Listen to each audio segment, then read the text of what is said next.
Պարոն Բազարյան, բարև ձեզ, շնորհակալ ենք, որ եկաք տաղավար, մի քանի թեմաների հետ կապված, ձեր տեսակետը կլսենք։ Երևի թե ճիշտ է սկսենք այս հարցից, ահազանգեր են գալիս, որ ըստ էության Տավուշի մարզի Դիլիջան անտառներում վարվում են, կրակի մեջ են եւ մինչև անգամ դիտավորության մասին է խոսքը գնում։ Խնդրեմ առաջին հրդեհի օջախը, որ եղել է, ասում են կրակը հակառակորդի կողմից է եկել, այս մասով ինչ-որ ասելիք ունեք, թե ոչ, խնդրեմ։ Շնորհակալ եմ հրավերքի համար, ամենայն հավանականությամբ հակառակորդը լուսաձայնային ուրեմն գնդակներով է կրակել, տրասիր այսպես կոչված, որոնք բնականաբար եթե ընկնեն որևէ չոր խոտի վրա բան, այրում են խոտը, խոտը այրվեց, ծառերը չորացած են, սկսում է անտառը այրվել։ Հավանաբար հակառակորդի կրակոցից է եղել։ Կարելի է ենթադրել այդ։ Կարելի է ենթադրել այդ։ Հասկացամ։ Հիմա գանք մյուս հարցերին, տեսեք, այս իշխանության ներկայացուցիչները անընդհատ փորձում են պնդել, որ խաղաղություն են բերել, խաղաղության մեջ են կապում, ավելի վերջերս Հայաստանից 5 հոգի քաղաքասարության ներկայացուցիչներ գտնվում էին Բաքվում, Հաջիևի հետ էին հանդիպել, եկել են եւ ստացվում որ դեսպանները լինեին իրենց, ներկայացնում են, թե Հաջիևը ասում է փոխանցեք ձեր ժողովրդին, որ այլևս պատերազմը ավարտված է, այս մասով ձեր տեսակետը եւ ըստ էության այն իրականության մեջ, որ մեր ռազմագերիները գտնվում են Բաքվի բանտերում, համեցեք։ Ես բազմիցս եմ հայտարարել, որ ոչ մի խաղաղության համաձայնագիր էլ Վաշինգտոնում օգոստոս ամսին չի ստորագրվել, ընդամենը նախաստորագրվել է մի փաստաթուղթ, որը իրավական որևէ ուժ չունի, որովհետև Ալիևը Նիկոլի դեմ դրել է բազմաթիվ պահանջներ, այդ պահանջները կատարելու դեպքում միայն կարող է լինել լիարժեք խաղաղության հաստատում։ Այդ պահանջներն են ուրեմն 300,000-ից ավելի ադրբեջանցիներ պետք է գան ապրեն Հայաստանում, արևմտյան Ադրբեջանում ըստ իրենց, Հայաստանը պետք է ադրբեջանցիներին տրամադրի իրենց խոսքերով Զանգեզուրի միջանցքը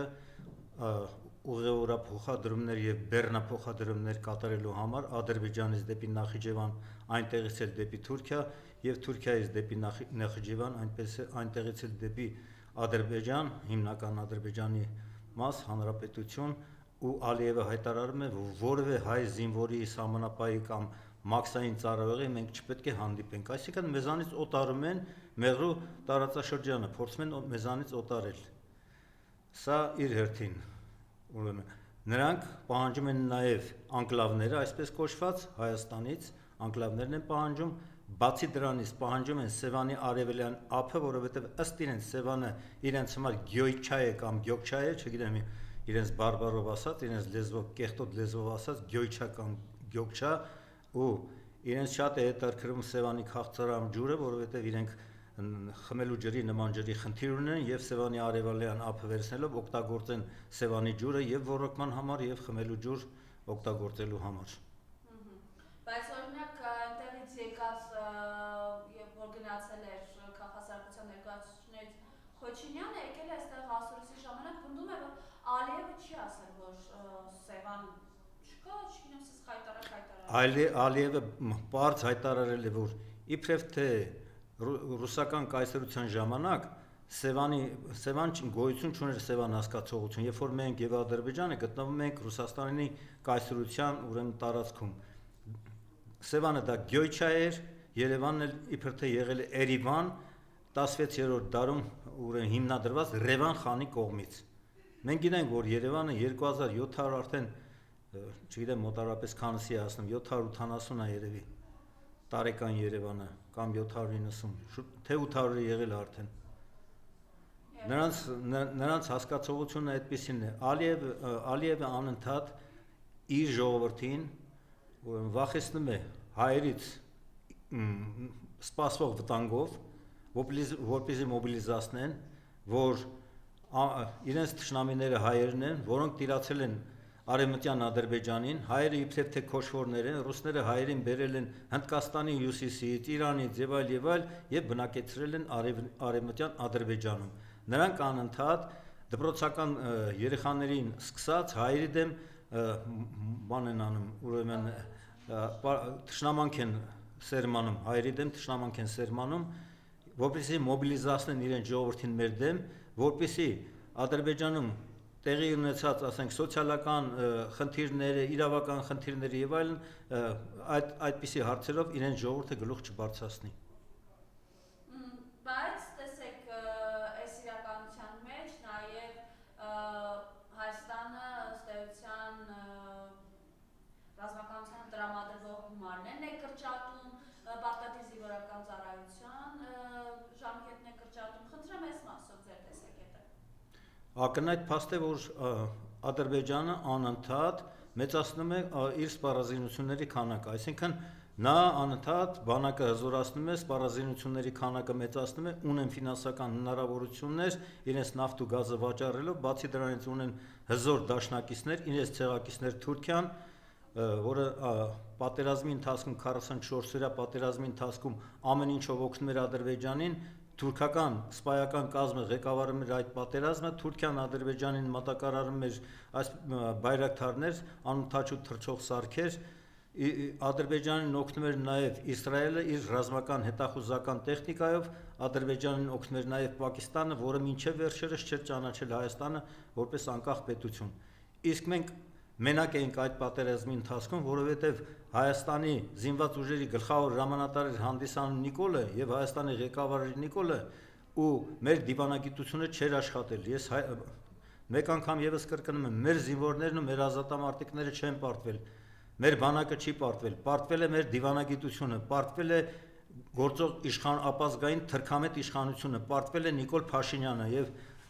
սա Նիկոլը սա չի մարսելու։ Կարծում եք։ Այո։ Հետևելով այն իրողություններին, որ հետապնդումներ, բանտում են բոլորին, ովքեր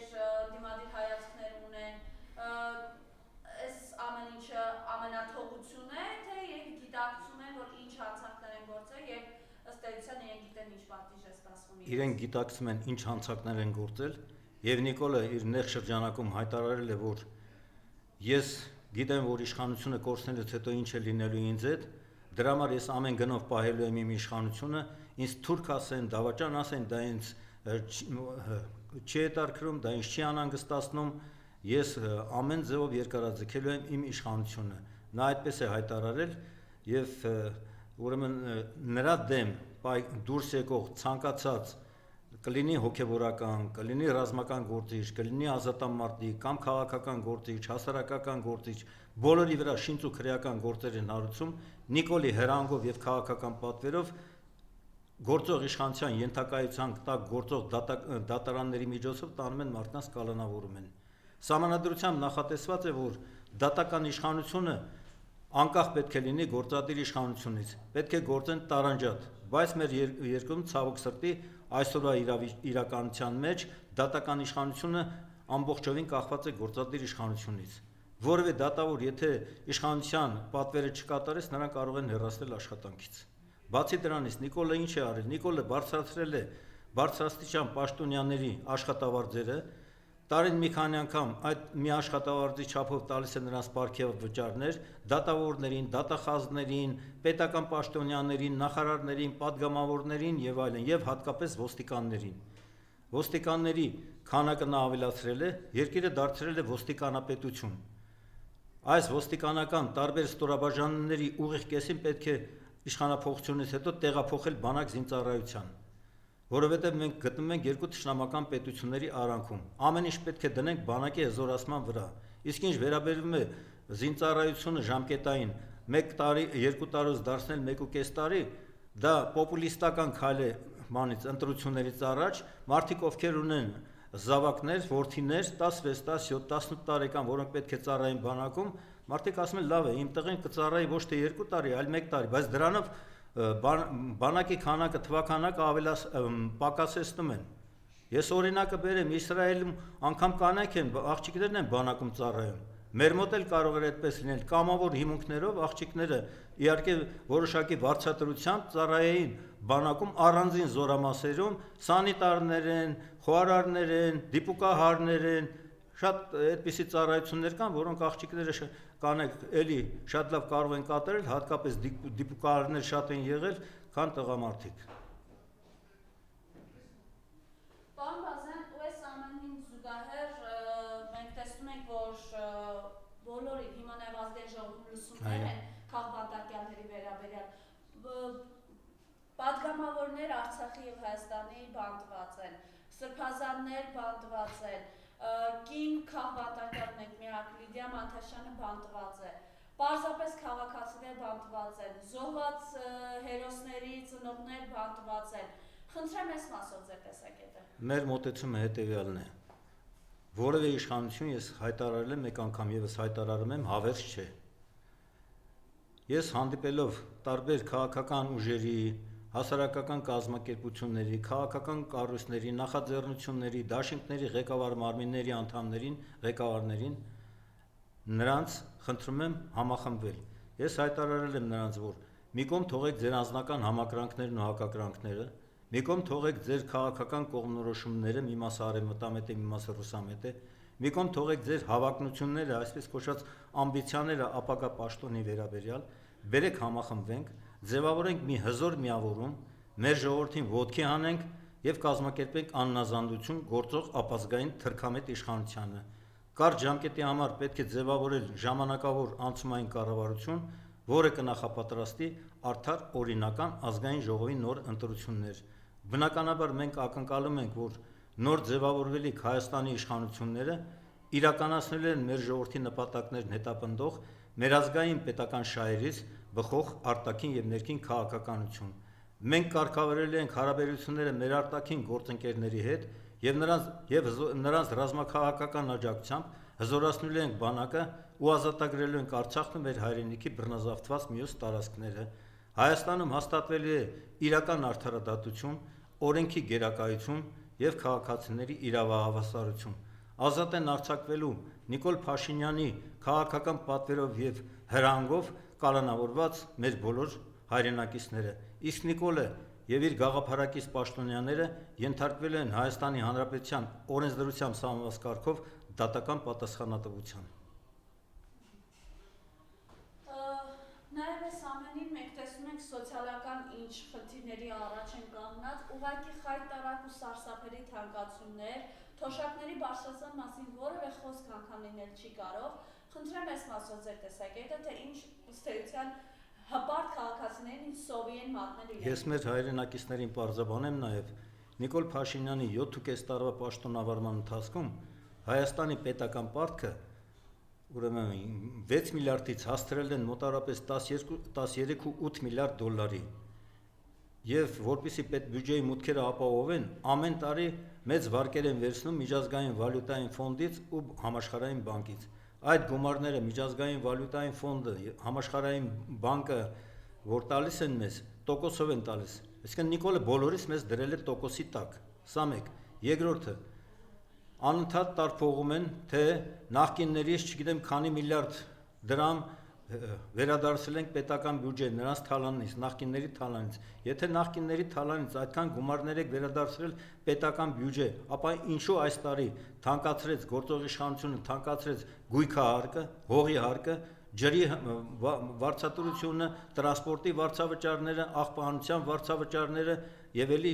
որոշ հարկատեսակներ թանկացրեցին, որպեսզի ապահովեն բյուջեի մուտքերը։ Բացի դրանից, բանակին ուղղված պաշտպանության նախարարությանը ուղղված միջոցները որևէ լումայով չեն ավելացրել։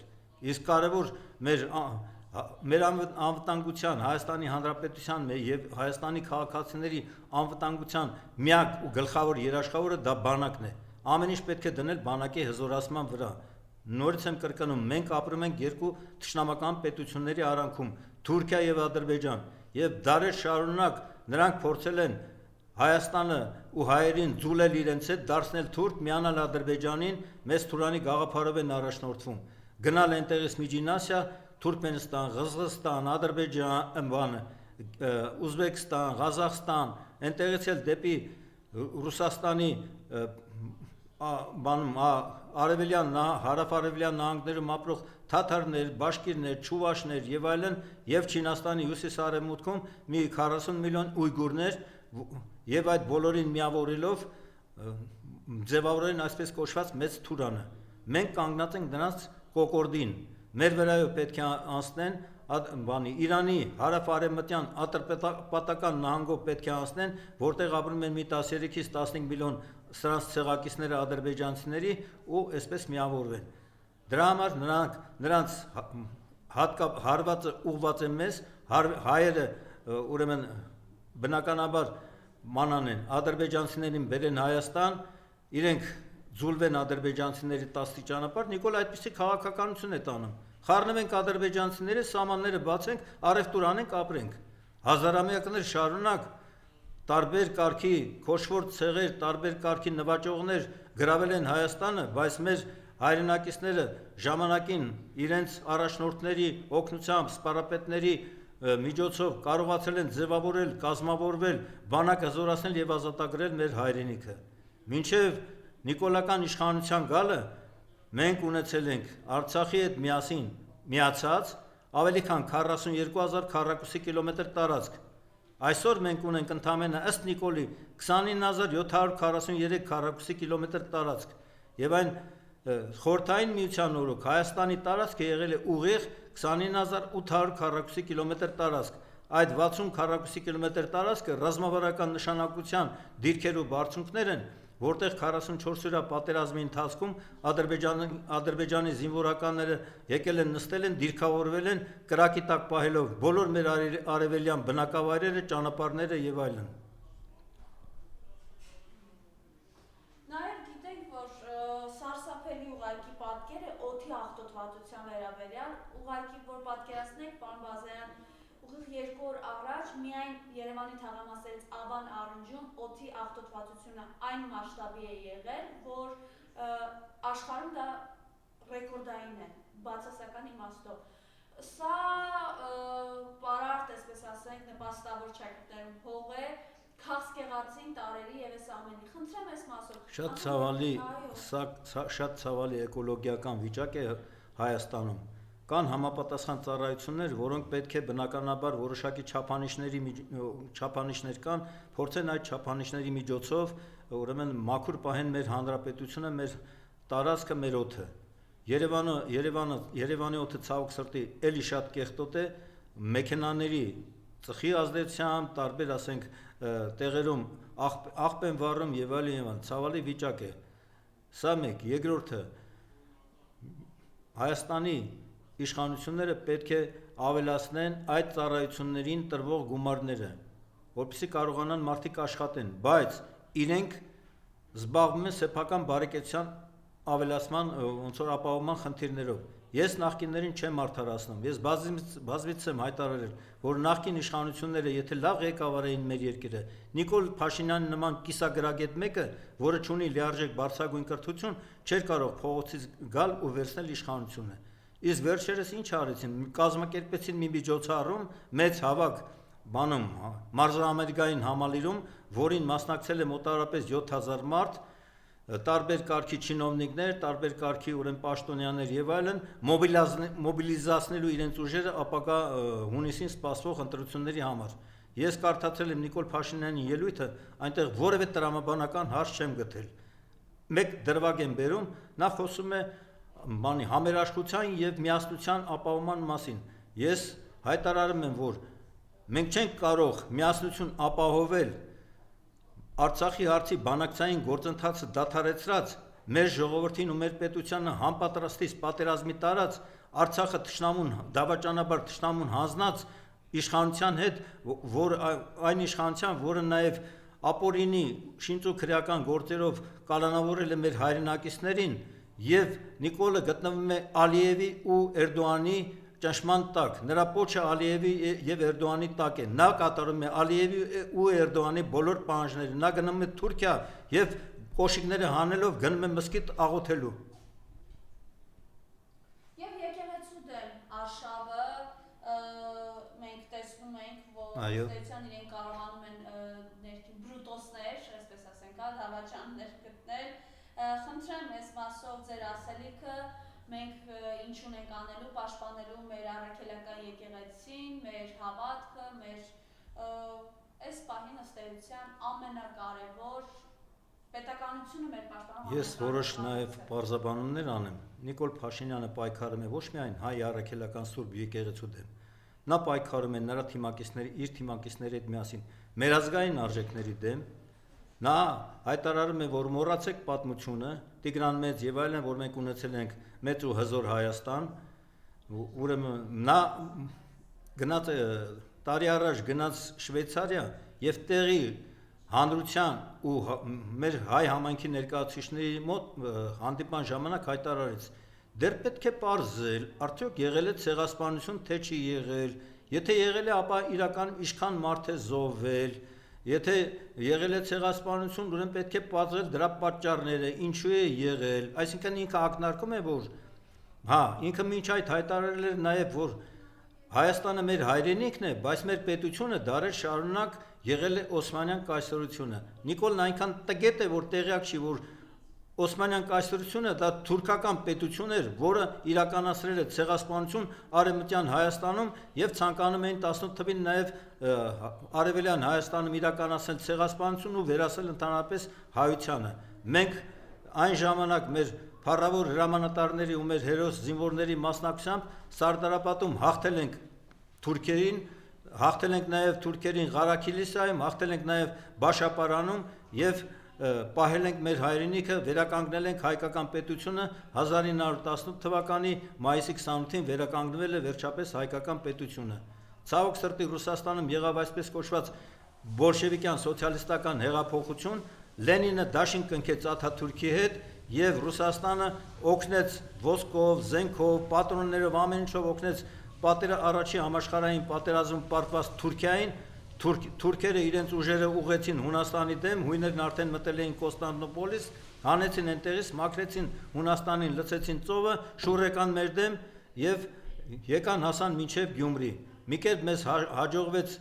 ուրեմն պաշտպանել մեր հայրենիքը եւ հեղափոխություն եղավ 20 թվականին, կարմիրները այսպես կոչված սոցիալիստները եկան իշխանության, կոմունիստները, Հայաստանը սովետական միության օրոք ուներ 29900 քառակուսի կիլոմետր տարածք, արդեն հայտարարեցի ես այդ մասին։ Այս իրավիճակից դուրս գալու ելքը մեկն է, պետք է իրականացնել համազգային համախմբում գործող ապազգային թրքամետ իշխանության դեմ, համախմբելով ոչ միայն Հայաստանի հայությանը, Արցախից եկած մեր հայրենակիցներին, Խորհրդային միության տարածքում ապրող մեր հայրենակիցներին, այլ ամբողջ աշխարհում ապրող մոտ 10 միլիոն հայերին պետք է համախմբել մեկ գաղափարով, պահել ու պահպանել մեր հայրենիքը, Հայաստանի Հանրապետությունը, որովհետև Հայաստանը բոլոր հայերի հայրենիքն է։ Մենք ի վիճակի ենք հզորացնելու, նորից եմ կրկնում, մեր բանակը եւ ազատագրելու թշնամու կողմից բռնազավթված մեր տարածքները։ Եվ մենք ինչ ունենք անելու պաշտպանելու մեր եկեղեցին։ Մեր եկեղեցին բնականաբար պաշտպանված է ժողովրդի հավատքով, հավատավոր ժողովուրդը միշտ եկեղեցու կողքին է, հայ առաքելական սուրբ եկեղեցու կողքին։ Ես ուզում եմ հիշեցնել, երբ որ Վեհապարը պետք է վերադառնան Հայաստան, մի քանի հազար մարդ, ես էլ այնտեղ իմ գաղափարակից ու զինակից ընկերների հետ միասին եղել ենք Էշմիածնում եւ թույլ չենք տվել, որ ուրեմն հարձակում լինի եկեղեցու կամ Վեհապարի վրա։ Եկեղեցին սահմանադրությամբ անջատ է պետությունից։ Նիկոլը իրավունք չունի եկեղեցու կաթողիկոսի Վեհապարի փոխել, դա եկեղեցականների հարցն է։ Իրենք պետք է որոշեն, arczepiskoposները եկեղեցական ժողով պետք է որոշեն, փոխում են կաթողիկոսին, թե չեն փոխում կաթողիկոսին։ Բացի դրանից, կեղծ ուրեմն պատարակներ են իրականացնում Հայաստանի տարբեր մարզերի եկեղեցիներում, Արագածոտնի մարզից սկսած կեղծ պատարակներ են իրականացնում եւ Նիկոլը պարտադրում է, որպեսզի շատ մարդ բերեն ուրեմն այդ պատարակներին եւ Ինչքան փորձում են մարդկանց ստիպել, որ գան այդ պատարակներին, մի քանի 100 մարդուց ավել չեն հավաքում։ Ամեն Կիրակի Նիկոլը կեղծ պատարակներ է կազմակերպում, իրեն էլ հայտարարում է հայ առաքելական եկեղեցու հետևորդ, բայց ինքը հայ առաքելական եկեղեցու հետևորդ չի, ինքը ուրեմն կյանքի խոսք աղանդի ներկայացուցիչ է։ Շնորհակալություն, պարոն Ղազարյան։ Շնորհակալ եմ հրավերքի համար, ես ուզում եմ մեր ժողովրդին հուսադրել Նորից եմ կրկնում, որևէ իշխանություն հավերժ չէ, պարտությունը վերջնական չի, որևէ պարտություն վերջնական չի, ներողություն, հաղթանակը որևէ վերջնական չի, պարտությունն էլ վախճանը չի։ Կարևորը, ինչպես Ուինստոն Չերչիլն է ասել, չհուսատվելն ու չհանձնվելն է։ Մենք չենք հուսահատվելու, չենք հանձնվելու ոչ այս իշխանության պահանջներին, ոչ էլ Ադրբեջանի պահանջներին։ Նորից եմ կրկնում, մենք համախմբելու ենք մեր ժողովրդին ընդդեմ գործող ապազգային թրքամետ իշխանության եւ ընդդեմ մեր Թշնամի հարևան ադրբեջանցիների ու թուրքերի մեր ռազմաքաղաքական գործընկերների հետ հզորացնելով մեր օգնությամբ, հզորացնելով մեր բանակը ազատագրելու ենք Արցախն ու մեր հայրենիքի բռնազավթած մյուս տարածքները։ Եվ ինչպես ազգային հերոս Մովսես Գորգիսյանն է հայտարարել, կեցցե այն Հայաստանը, որ վաղն է գալու։